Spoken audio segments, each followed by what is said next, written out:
Hey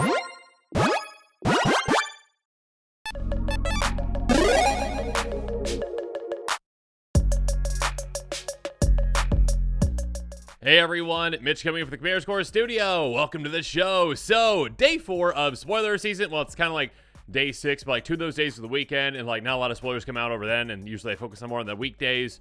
So, yeah, I'm just gonna go with day 4. Day 4 of spoiler season is here. I am re-energized, got my coffee this morning, and I am ready to go. So, let's jump into this, Commander. My goodness, is this an exciting Commander. Zimone and Dina apparently have teamed up, and this is a fantastic combination. A 3/4 human dryad that costs black, green, blue. Whenever you draw your second card each turn, target opponent loses 2 life and you gain 2 life. So that's nice. Just saying, you know what? Hey, I'm probably going to be drawing a good amount of cards. Again, I am in 3 colors that can each draw a good amount of cards, including blue, which is probably the best at card draw. I mean, black, which is the second best, and green, which is probably the third best at card draw. Yeah, sorry, red and white. Anyways, whenever you draw your second card each turn, you're draining someone, which is just great. That's just incidental. Hey, I gain some life, you lose some life. But that's not even the exciting part of this card. The exciting part is tap, sacrifice another creature, draw a card. You may put a land card from your hand on the battlefield tapped. If you control 8 or more lands, repeat this process once. Okay, so this is, well, first up, I mean, you are in Sultai. I mean, you're in Simic, right? So that's kind of like the joke, right? You got, okay, land ramp as well as card draw. And yeah, this one goes about it in a pretty exciting way. Now, there is a cost to it, but basically there are plenty of ways to make that cost essentially nothing. And there are ways to, I'm not going to say easily go infinite with this, but it's not too difficult to go infinite with this, especially in combination with some very exciting and very powerful cards. And yeah, you can very easily go infinite with this on a budget too. So if you're playing against this commander, you got to be very careful, and you got to know kind of what those cards are, because it can kind of take you by surprise in absolutely no time. Now, again, there is a cost to that, sacrificing another creature. Yes, but there are also certain creatures that actually want to be sacrificed, and of course there are plenty of ways to make creatures with what you already want to do. Again, with like landfall, there's plenty of ways to do that, and we'll talk about some examples here in a bit. But yeah, I like that interesting part right here where, like, if you control 8 or more lands, you repeat the process once. So you can tap this commander, and you can get basically twice as much value out of it if you've got 8 or more lands, which of course is incredibly easy for you to do. Again, you are going to be in a landfall strategy with this commander most likely, so you're incentivized to ramp quickly, you're incentivized to get a lot of lands out. And once you hit that 8, hey, you're in the double bonus, essentially, like, basketball terms. March Madness going on right now, regardless. You're in, like, basically the double bonus, right? You sacrifice a creature, and you're getting 2 cards drawn, 2 lands into play. I mean, I guess, yeah, you don't have to sacrifice another creature. That's part of the activation cost. So yeah, you don't have to sacrifice 1 creature for them for that benefit. So you're just doubling up on that benefit. Correct me in the comments below if I'm wrong on that, Magic judges out there. But yeah, I believe that's how it would work. Regardless, this commander is just packed with a lot of value. And again, incidental. Hey, yeah, I've got plenty of ways to probably draw more than 1 card each turn. Again, maybe you've got ways to untap this commander and get that, again and again and again. And if you're doing this on every single player's turn, yeah, you can just drain either, 1 opponent for 8, essentially, and gain 8. So that can be a win condition for you in itself. Or you can spread that love around if you really want to. But yeah, this is just a commander, I think, that is going to see a good amount of play. I think a lot of players out there are going to be pretty excited about it. Again, it's in a color combination that is incredibly powerful. And usually with landfall decks, you have typically, green and blue.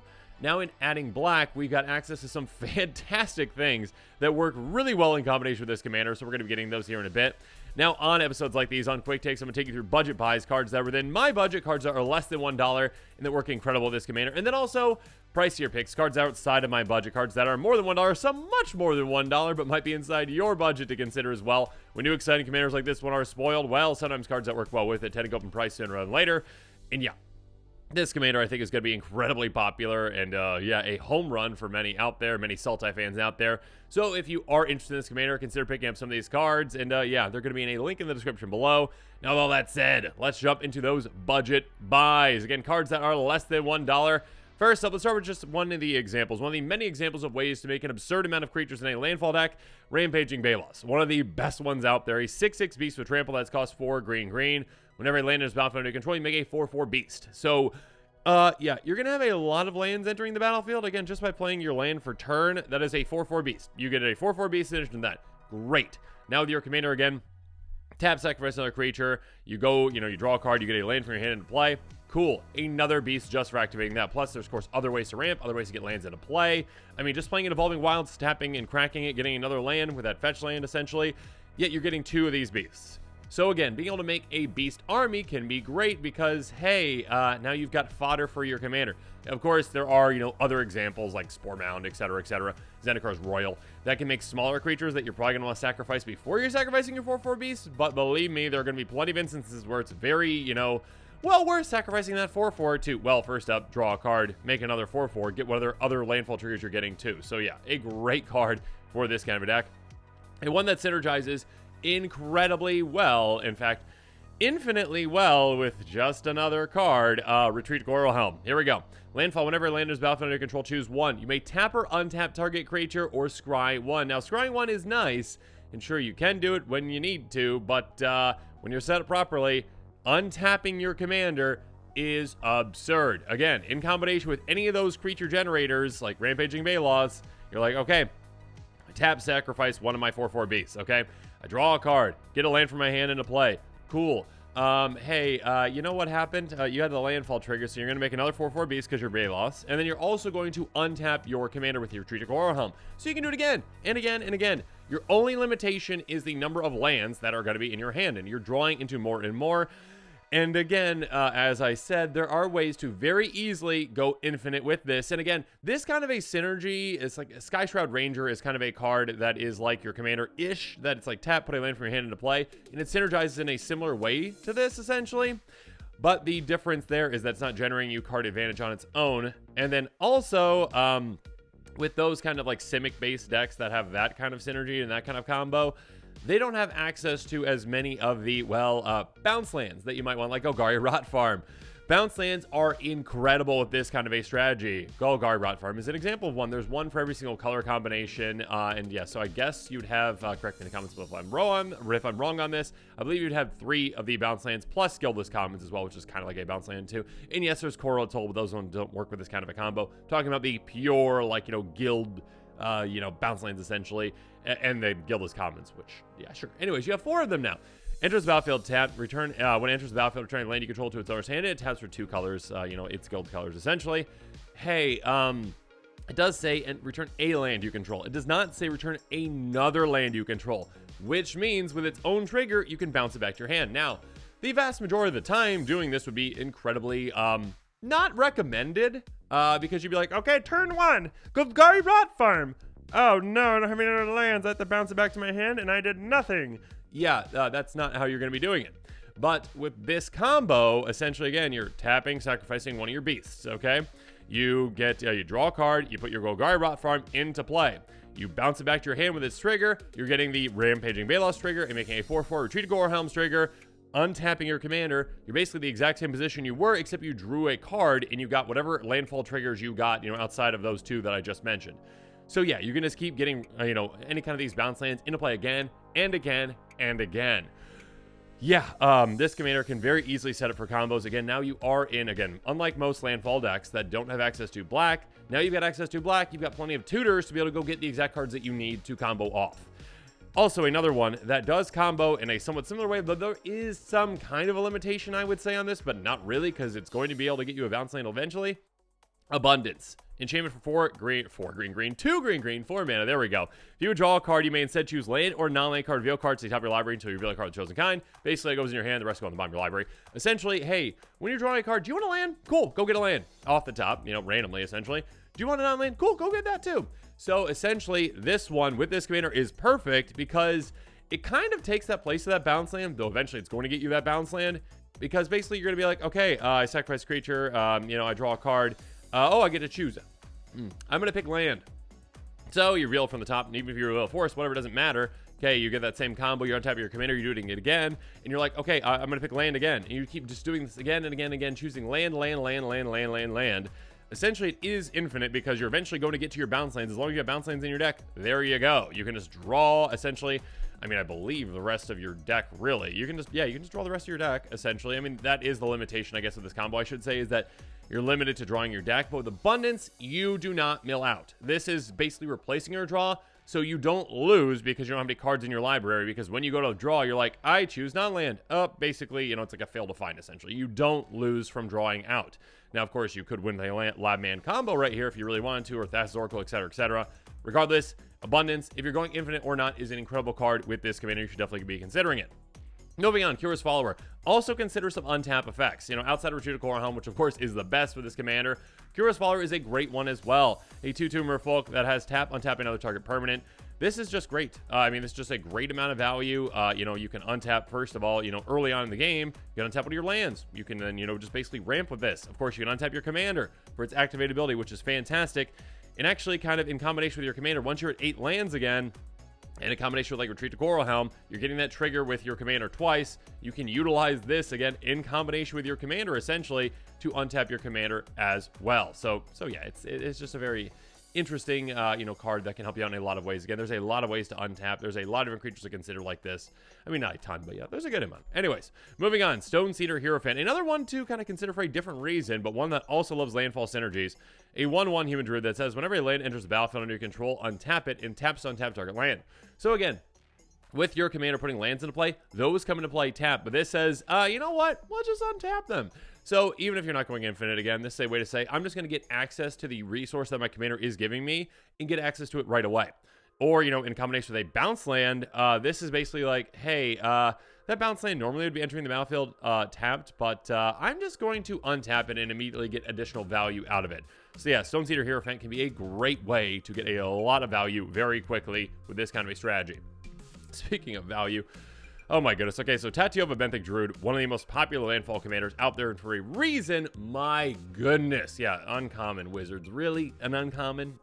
Definitely nothing uncommon about Tatiova. Whenever a land enters battlefield under control, you gain 1 life, draw a card. Gaining a life, sure, that's nice. And of course, there can be gaining life synergies with this kind of a commander. Again, you already have a way to gain life with that trigger from your commander for the second card drawn. But more importantly, hey, a land enters the battlefield, you draw a card. So kind of on the other end of your commander, basically, again, sacrificing a creature, drawing a card. You're doing this kind of process to get a land into play as well. This one's like, hey, you get the land into play, you get the benefit. You're getting even more card draw out of something like this. And yeah, you can go through your deck in absolutely no time. So make sure you have ways to either shuffle your library or, you know, cards like Abundance, again, that can prevent yourself from milling, or again, a way to win from milling yourself out, essentially, like a Lab Maniac. Next up, Retreat to Hagra. Again, we have access to black now, you know, in comparison to other, you know, landfall commanders like Tatiova. Retreat to Hagra is a great one. Whenever land is battlefield under control, choose 1. Target creature gets +1/+0 and gains death touch on turn. That's nice, and actually you can do certain, you know, interesting plays, like say, you know, an opponent is attacking another opponent, and you're like, oh, I don't like either of those creatures, and that one's going to take that one out, but I'd like both of them to take each other out. You just say, okay, maybe I have an Evolving Wilds, or again, I can just tap my commander, essentially, sacrifice a creature, draw a card, get a land into play, unexpectedly give one of those creatures death touch to take the other one out. So yeah, you can just do sneaky plays like that. More importantly, though, probably each one loses 1 life and you gain 1 life. An even better way to drain your opponents even quicker than your commander, obviously, again, because your commander is limited to the second card drawn. You can only do it, you know, once a turn, essentially. But with this one, you're like, hey, doesn't matter. Anytime a land comes into play, which is going to be an absurd amount with this commander, I'm going to drain you all out. And again, if you are going infinite, yeah, you take your opponents out with this. Very easy with your bounce land strategy. Yeah, here we go. Chalk Retriever. I love this card. It does not go infinite with your commander. I mean, I'm sure there's ways to do so. Probably plenty of ways to do so, actually. But this one is incredible. I absolutely love it. Bestest boy, Elemental Hound. Whenever you cast a spell during a turn, untap target creature. Yeah, you're going to be able to cast a lot of spells with the amount of ramp that you have. And by doing that, you can be like, okay, yeah, I untap my commander. Do it again, you know, and just keep doing this strategy, essentially, to keep drawing into more cards, getting more lands into play. And yeah, untapping your commander to just keep getting more and more absurd value. And yeah, there's other creatures that you could untap too, again, that we've talked about too. So yeah, make sure you're considering this card. Dramatic Reversal. A great card as well. Again, if you have a good amount of those untapped creatures, untap effects, untap all non-land permanents you control for just 2 mana. This is a fantastic card. Of course, it does go infinite, you know, with Ice Concept or whatever. Not a budget card. Regardless, you don't need to go infinite in that way. Obviously, for this commander to be powerful, this is just a good card to say, hey, I've got all these creatures that untap. Even in just combination with like Curious Follower in your commander, it's a great amount of value, again, for just 2 mana. So yeah, make sure you're considering a card like this and other untap effects as well. But now let's move on to the pricier picks. Again, cards that are outside of my budget, cards that are more than $1, and there are plenty of great ones out there. And let's start things off with Thorn Bite Staff. My goodness. Whenever a shaman enters the battlefield, or sorry, just kidding. Whenever a shaman comes into play, you can attach it to it. Unfortunately, commander's not a shaman.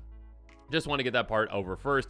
But equipped creature has paid 2. Tap. This creature does 1 damage to target creature or player. That's not really all that important. What is important is whenever a creature is put in a grave from play, untap this creature. Yeah, this just basically combos with your commander again, and it kind of like takes the place of Retreat to Coral Helm. If you have, again, like a Rampaging Balos or a Spore Mound or any way to make a creature token, essentially, with a landfall trigger, you're like, okay, I tap my commander. I sacrifice my creature to get this effect. Draw a card and get a land to play, right?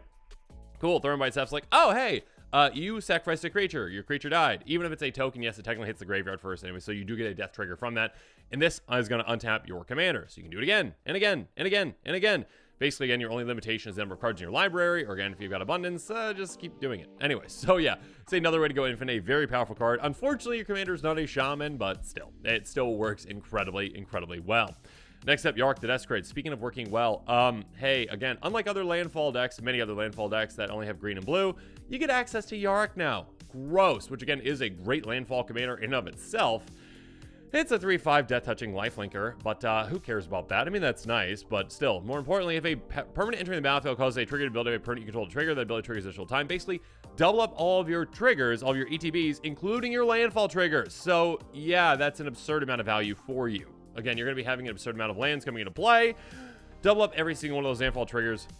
Your opponents won't last very long when you get something like this in play. Again, the amount of threats that you can have in this kind of deck is just crazy. Again, your opponent's gonna be like, oh gosh, Yarok, oh gosh, Retreat to Coral Helm, oh gosh, this, oh gosh, like, they're gonna have a hard time being like, I need to get rid of all of these things. Yeah, their priorities are just gonna be really, really everywhere. Next up, Tyler's Provisioner. Again, speaking of like uncommons, like, you know, Tatiova, definitely not uncommon power level. Neither is Tyler's Provisioner. My goodness. Whenever a land is battlefield under control, create a food token or a treasure token. Yeah, food, no. Nope. Probably not gonna be creating any food with this.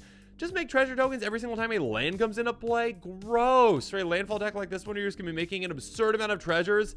Hey, do you just want an incredible amount of mana? Yeah, please, thank you. On top of all the other mana you're going to be getting, you're basically just, every single time you tap your commander, you're going to be getting an extra, like, you know, just basically, like whatever, Lotus Petal essentially into play that you can just sacrifice. I mean, it's a treasure, but you know what I mean. Being able to just get an absurd amount of mana right away, just a giant mana burst, is just gross. You're going to have an absurd amount of value with this throughout the game. Good luck to your opponents. Especially good luck to them if you also get Lotus Cobra in play, which goes infinite with the entire, you know, Retreat Coral Helm strategy. And it would give you infinite mana, essentially. Whenever a land is battlefield under control, add 1 mana of any color. Yep, you're going to have a lot of lands come into play. Again, if you are going infinite, now you've got infinite mana as well. So you've got plenty of ways to win. Again, when you're drawing your entire library, you can win in a wide variety of ways. So, yeah, this card, I mean, if you're not going infinite, is just absurd with this commander. Basically, again, those lands do come into play. Tap your commander's doing, you know, getting into play, but you're basically getting a mana out of them still. So yeah, there's a lot of different synergies that work incredibly well with a commander like this. Next up, Bloodghast. Speaking of synergies, hey, you know those token generators I talked about earlier? Well, now you don't have to sacrifice those tokens that you're making with your commander. You can just sacrifice Bloodghast. Bloodghast, well, is a 2/1 they can't block. It's got haste as long as an opponent's turn or less life. That's nice. What's most important, though, is, hey, landfall. Whenever a land is battlefield under control, you may return Bloodghast from your grave to the battlefield. Yep. Lands are going to be coming into play. Tap, sacrifice Bloodghast. Goes into your graveyard. You draw a card. You put a land from your hand into play. Bloodghast, come on back out. Cool. Let's do it again and again and again with Retreat to Coral Helm. Yeah, this is a great card for a commander like this. Again, just basically repeatable creature fodder that you can just keep getting back again and again and again. Next up, speaking of creature fodder, and then some, Scoot Swarm. Whenever a land is battlefield under control, you get a 1/1 green insect creature token. If you control 6 more lands, create a token that's a copy of Scoot Swarm instead. You're very easily going to be able to get to 6 lands with this kind of a commander very quickly. Basically, I mean, at first, you're like, just, okay, I make a 1/1. Okay, I make a 1/1. Basically like a Spore Mound, essentially. But once you get to 6, you're like, I make another Scoot Swarm, which then next time I get a land to play, I make 2 more Scoot Swarms, then 4 more, then 8 more. You're basically just doubling. It's exponential. Is that the term, right? Mathematics out there? Mathematicians out there? It's, I believe, exponential. Just go, woo! Yeah, you're going to be able to make an absurd amount of creature tokens with this. And again, this in combination with your combo, that's an infinite amount of creature tokens. So plenty of ways to win from there, right? Oh, goodness, this is gross and mean and fun. Royal Elemental. Whenever a land is battlefield under control, you may gain control of target creature for as long as you control Royal Elemental. So again, you don't even need to make creature tokens to actually, you know, or Bloodghast to actually be able to sacrifice them. You can just sacrifice your opponent's things. You're like, hey, over there. Yes. You know what? You've got that big creature over there. I'll take it. Oh, sacrifice. Oh, no. No, it's gone now. Oh, well, another land to play. I'll take your big thing. No! I'll take all your big creatures, and they're all gone. Royal Elemental is, well, a way to keep your kind of engine going, number one, and also a way for you to win the game. And also a way for you to just control things. Your opponents literally cannot get good creatures into play with a deck like this once you have this in play, because they're going to be like, yeah, I've got an Evolving Wild just sitting here. I'll crack it whenever I want to essentially just gain control of a creature. Have fun. Speaking of fun, again, with black in the deck, you also have Nixilis the Fallen. You have access to this one. A great pricier pick. Whenever a land is battlefield under your control, you may have target player lose 3 life. If you do, put 3 counters on it. This can become absurdly large in absolutely no time, and you can drain a player out in no time at all as well. 3 life is a ton for 1 land coming into play. Yeah, this is going to be fun. And again, just a giant creature that you're going to have access to as well. Next up, Pitiless Plunderer. Kind of on the other end of like Tireless Provisioner and Lotus Cobra. Whenever the creature you control dies, create a treasure token. Yep, you're going to have creatures die quite a bit when sacrificing them with your commander. And you're going to be able to make treasure tokens in absolutely no time again. Kind of like, again, the other end of that Tireless Provisioner. Land's coming into play. Cool, but land's going to make creatures, which then you're going to sacrifice for treasure tokens with this. So, yeah. It's a, again, there's an absurd amount of ways to make an absurd amount of mana in a single turn with this kind of a commander. And again, that's not even just considering the number of lands that you can get into play. Again, you got Lotus Cover, you got Pitiless Plunderer, you got Tireless Provisioner. You can just have, again, a giant resource outside of just your mana base, both, that, yeah, you can just get way ahead of your opponents in absolutely no time. So yeah, this commander, I think a lot of players out there are going to be very excited about. Zimone and Dina, I like the combination. It's really interesting, very powerful as well, and yeah, you're going to be able to drain your opponents with this commander and other things as well. You can take them out with a giant army, you can go infinite, you can, lab ban win. It's a lot of different avenues to victory, a lot of disgusting things that you can do on a budget or not on a budget. And yeah, a lot of different avenues to going infinite and just, yeah, doing some crazy things. So if you're playing against this one, make sure you're on the lookout for that because, yeah, there's some pretty crazy things that can happen. Regardless, if you are interested in this commander, make sure you check out that card list link in the description below. And again, consider picking up some of those cards sooner rather than later because when a new exciting commander like this one is spoiled, sometimes cards that work well with it go up in price sooner rather than later. Also, if you haven't seen my episode on Invasion of Alara, yeah, a 5-color battle that you can do some pretty crazy things with. And yeah, I came up with a pretty off-the-wall idea for it. So make sure you check that episode at some point. But yeah, make sure you're staying on the lookout for even more exciting quick takes and spoilers coming out. And of course, as always, thanks again and have a good one. This show and episodes like this one are possible thanks to viewers like you. If you're looking for an easy way to help support this show, make sure that you like, share, and subscribe. Also, hit that bell notification icon so you don't miss any new episodes. You can also go check out our playmats and other merchandise at thecommandersquarters.com. We also have a ton of brand new t-shirt designs in stock, so make sure you check out those as well. Another easy way to support this show is with our TCG Player affiliate links. So whether you're buying a deck or individual cards, you can use this general link right here or one in the description. And the final way that you can support this show is by supporting us directly by becoming a patron. There are many benefits to being a patron, and I truly couldn't do this without all of their support.